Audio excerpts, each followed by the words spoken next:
Hello everyone, welcome to Beyond the Screen, where we delve into profound philosophies and intricate breakdown of cinema's most thought-provoking films.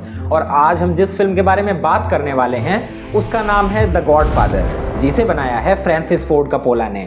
और आज की दुनिया में अक्सर इस फिल्म की बात तो बहुत ज़्यादा होती है, लेकिन फिर भी इस फिल्म की उन चीज़ों पर बात नहीं होती जिन पर बढ़ चढ़कर होनी चाहिए, क्योंकि ये फिल्म सिर्फ एक माफिया परिवार की कहानी नहीं है, बल्कि पावर, लॉयल्टी और मोरालिटी का एक टाइमलेस एक्सप्लोरेशन है। और क्यों ना हो, माइकल कॉर्लियोनी से बड़ा फिलोसोफर तो दुनिया में कौन ही हो सकता है।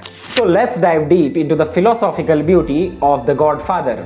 देखिए, सबसे पहले हमें अपने दिमाग में ये बिठाना होगा कि द गॉडफादर की दुनिया सिर्फ माफिया और वायलेंस से भरी हुई नहीं है, बल्कि ये एक कहानी है जहां रिश्ते, परिवार और पावर के डायनेमिक्स को समझना बहुत ज़्यादा ज़रूरी है।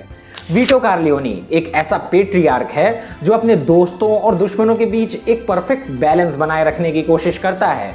फिलोसॉफिकली स्पीकिंग, डॉन वीटो के एक्शंस जॉन लॉकी के सोशल कॉन्ट्रैक्ट थ्योरी से मिलते जुलते हैं। लॉकी एक अंग्रेजी फिलोसोफर था और उसका कहना यह था कि इंसान को अपनी सेफ्टी और ऑर्डर मेंटेन करने के लिए एक कॉन्ट्रैक्ट बनाना बहुत ज़रूरी है। वीटो कॉर्लियोनी भी अपने कॉन्ट्रैक्ट्स के जरिए अपनी कम्युनिटी में ऑर्डर को कंट्रोल किए रहता है। बस डिफरेंस इतना है कि लॉकी की थ्योरी में कॉप्स होते हैं और वीटो कॉर्लियोनी की दुनिया में well, you don't want to say no to the Godfather, right? एक बार ऑफर मिल गई फिर डील तो डन है ही। अब बात करते हैं पावर और लॉयल्टी की। ये फिल्म पूरी तरह से कंट्रोल और पावर स्ट्रगल के ऊपर बनी है, but it's not just the physical power, it's emotional and intellectual power. Michael Corleone का ट्रांसफॉर्मेशन एक क्लासिक फिलोसॉफिकल शिफ्ट को रिप्रेजेंट करता है जो निकोलो माकियावेली के द प्रिंस से मिलता जुलता एक सफर है।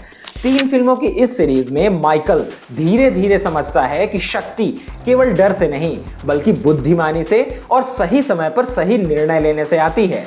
जैसे मैकियावेली कहता है कि it is better to be feared than loved, Michael इस फिलॉसफी को अपने ही स्टाइल में अडेप्ट करता है और उसको जितनी ज़्यादा शक्ति मिलती जाती है वो अपना उतना ही ज़्यादा ह्यूमन साइड को लूज करता जाता है।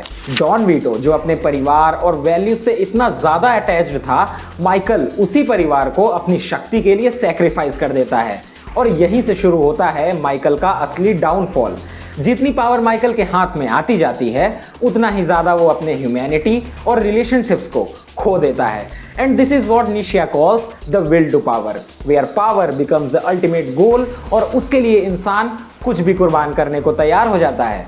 माइकल कॉर्लियोनी का कैरेक्टर एक रिमाइंडर है कि कभी कभी अपने बड़े भाई की बातें सुन लेनी चाहिए, क्योंकि you are my elder brother and I love you, but don't ever take sides with anyone against the family again. ऐसे शब्द बोलने के बाद जिंदगी थोड़ी ज्यादा कॉम्प्लिकेटेड हो जाती है।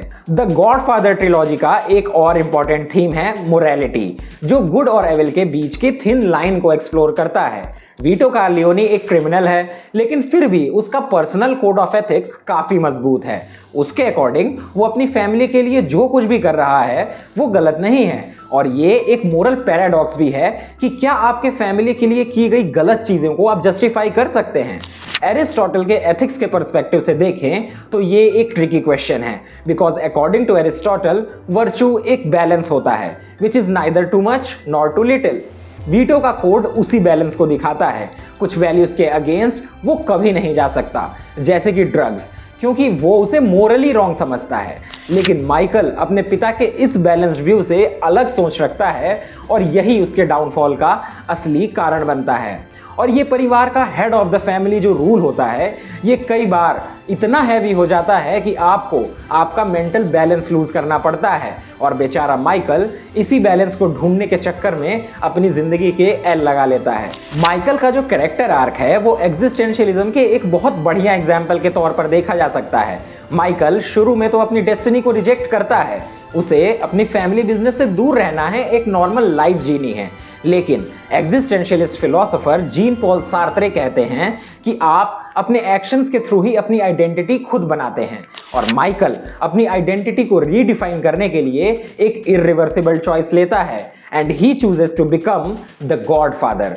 उसका ट्रांसफॉर्मेशन एक एग्जिस्टेंशियल क्राइसिस से गुजरता है, जहां जब वो अपने पहले असैसिनेशन को अंजाम देता है, वो पल उसके लिए एग्जिस्टेंशियल डेथ का मोमेंट था, जहां उसका पुराना सेल्फ मर जाता है और एक नया माइकल जन्म लेता है। Which is cold, calculative and ruthless. वो अलग बात है कि माइकल ने अपने एग्जिस्टेंशियल क्राइसिस को थोड़ा ज्यादा सीरियसली ले लिया। मतलब हमारे एग्जिस्टेंशियल क्राइसिस होते हैं like what am I doing with my life, and Michael is like should I become the head of the mafia और नॉट। इसीलिए मैं कह रहा था कि द गॉडफादर सिर्फ एक माफिया की कहानी नहीं है, ये एक फिलोसॉफिकल जर्नी है पावर, मोरालिटी और आइडेंटिटी के कॉन्फ्लिक्ट्स को एक्सप्लोर करने की।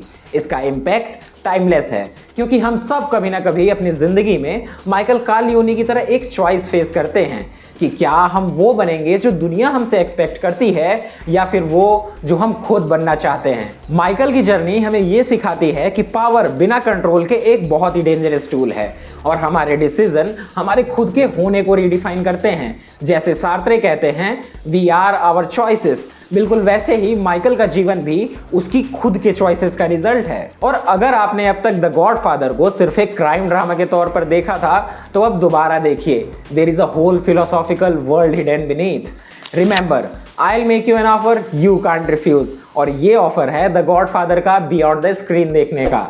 तो देखिए और दबा के शेयर कीजिए। मिलते हैं आपसे अगली वीडियो में, तब तक के लिए धन्यवाद।